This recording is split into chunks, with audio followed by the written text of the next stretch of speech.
Hello friends, welcome back to the new video. In this video guys, I am going to show you guys how can you change your phone device name in Vivo phone. Guys, you want to change your device name, so guys you can change. And guys, now let's see how to change phone device name in Vivo phone.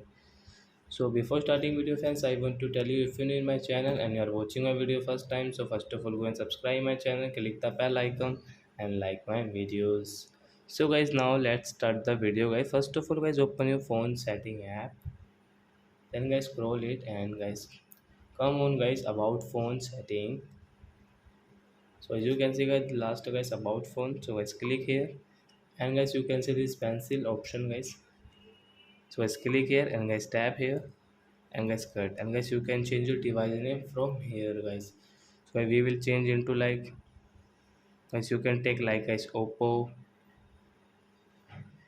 Oppo phone guys. Example for guys, I am telling you guys, you can change whatever you want.